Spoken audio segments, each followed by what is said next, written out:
Армысыздар, құрметті тыңдаушыларым. Арнама тіркеліп, қолдау білдіріп отырыңыздар. Ұйқы сүйкімді дұшпан. Кім айтса да тауып айтқан екен. Ұйқының кесірінен ұшақтан қалып қойдым. Таңертең ерте тұрайын-ақ деп жатқан едім. Енді міне жан ұшыра вокзалға жүгіріп барамын. Ұшаққа ақша жоқ. Амал жоқ, пойызбен бару керек. Ұзын сонар кезекке тұрдым. Жалынып-жалпайып жүріп, бүгінге билет алдым. Асығып-үсігіп вагонға міндім. Маған неге екені белгісіз, ылғи 9-шы орын бұйырады. Бірақ ешқашан жайсыз болып көрген емес. Көршілерім жаман болмайтын. Бұл жолы да қасыма әңгіме айтар жақсы адам бар шығар деген сеніммен көпеме бас сұқтым. Тізіліп 3 қыз отыр екен. Күлімдей амандасты. Шамасы студент қыздар. Төменгі курста оқитын сияқты. Манағы ұшақтан қалып қойғаным лезде ұмытылып, көтеріңкі көңіл күймен орныма жайғасуға кірістім. Мен ойлағандай-ақ 2-ші курста оқиды екен. Басында қысылып, бір ортаға отырған қыздар аз уақыттан соң ашылып сөйлесе бастады. Ойқастай тастаған әзілдеріне қарағанда біраз нәрсені көрген қыздар сияқты. Шұбарлан сөйлеген сөздері мен жасанды қимылдарына қарап, қала клубтарын жоқтатпайтын қыздардың қатарынан болар деген ойға келдім. Міне, еріне сөйлеп, зорлана жауап беріп отырған қыз Балым, Атыраудан. Қалған 2 құрбысына қарағанда тәкаппар. Өзін басқаларға қарағанда бір саусағы артық санайтын сияқты. Жаңа ғана ауыстырған киімінен анарының тым үлкен екенін аңғардым. Тік маңдай, қыр мұрын, биік қабақ. Еріндері жұқа келген ашуланшық адамның ерні солай болып келеді. Татуаж өзіне тым үйлесімсіз сияқты. Таспен қашалған суық мүсін сияқты. Осыншама сұлулықтың бір жылуы жоқ. Жылуы жоқ сұлулық тартымсыз келеді. Итеріс үшінде. Шашы қалың қап-қара. Мақсат құмар қыз. Үлкен анар, түзу аяқ, қымша бел. Өзін қатты күтеді. Романтикадан гөрі итеріске жақын сияқты. Екіншісі Маржан. Шашы соңғы үлгіге сай қиылған қысқа. Бұл шаш үлгісінің қалай аталатынын білмеймін. Бірақ өзіне әдемі жарасады. Көздері үлкен, ойнап тұр. Жаңа ауыстырып, топик пен шорты киді. Сандары толық екен. Көтені томпайып, құмарлықты қоздыратындай. Анары аса үлкен емес. Бойын тік ұстайды. Соған қарағанда беден едәуір хабары бар сияқты. Үшіншісі орыс тілді қыз. Есімі Дамира. Көзілдірікті, тым нәзік. Үстіне сусымалы жеңіл көйлек, не болмаса халат киді. Онысының кеудесі тым ашық. Тосақанша томпиған қос анардың жартысына дерлігі көрініп тұр.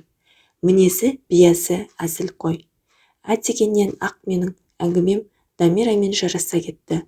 Пойызда әлгі 2 күн боламыз. Осындай аршын төс, аққұба қызбен бір аунап тұрсам артық болмас еді. Ұзақ күн таныстықпен өтіп кетті. Кеш бата Дамира екеуміз иық тірестіре отыруға жарап қалдық. Тығып ішіп отырған сыраның буы ұрып, Дамира ашыла түсті түнге қарай.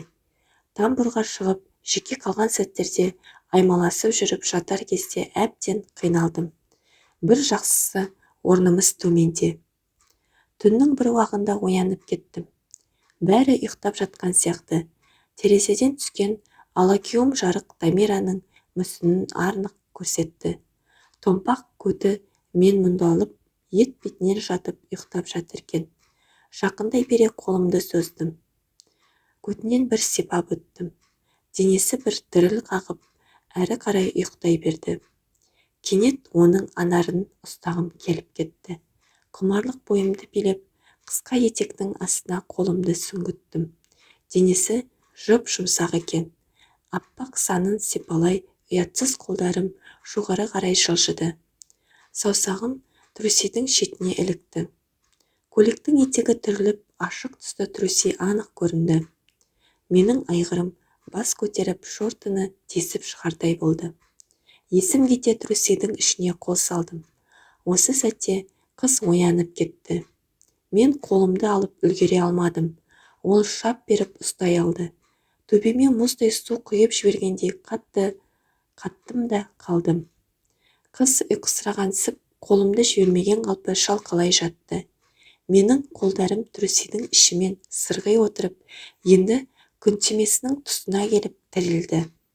Саусағымның ұшы қыз ұясының жұмсақ еті мен клитормен жалғасатын сызығын анық сезінді. Әккі қолдарым өздігінен қозғалып жатқандай болды. Сызығын бойлай сипалай бере клиторын уқаладым. Қыз ыңырсына бастады. Астындағы көрпесін умаждап, бір қолымен менің білегімді қысқанына қарағанда ұнап жатқан сияқты. Бір сәт саусақтарым қыз ұясына бірнеше мәрте кіріп шықты.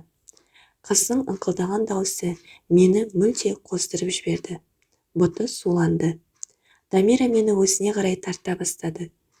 Қыздың төсегіне отыра бере, қыздың омырауына қол салдым. Көйлектің сыдырмасы жайлап ағытылды. Лифчик жартылай шешілді. Қыздың томпақ анары анық көрінді. Үрпісін жайлап тілмен қытықтадым. Қыздың етегін түре, бұтын талтайтып үстіне қонды. Шортиым төмен сыпырылды. Қыздың трусиін бір жаққа түрей берде тықтым. Қайқая біткен айғырым қыздың суланған ұясын бірден тапты. Қыз ыңырси бере көтеніме жабысты. Шала ашылған анарды қыса ұстап, асықпай қозғалып жатырмын. Изей қозғалған сайын қыздың даусы қаттырақ шыға бастады. Дереу бір қолмен қыздың аузын баса қойдым. Бір қалыппен алдыға ұмсына итеремін. Тар төсек ыңғайсыз болды. Қызды көтеріп алдыма отырғыздым. Анарын сора түсіп қозғалып жатырмын. Дамира изеңдей қозғалды. Осылай аңқылдасып жатқан кезде жоғарыда жатқан балымға көзім түсіп кетті. Оның көзін жұма шалқалай жатып, шортиға қолын салып астын уқалап жатқандай болды. Аз уақыт өткен кезде ыңырана бере Дамира бітірді. Көп ұзамай мен де бітірдім. Қыз үстімен түсіп, мүшеқапты шешіп жатқан кезде ұрланып жымиып жатқан балымды байқап қалған едім.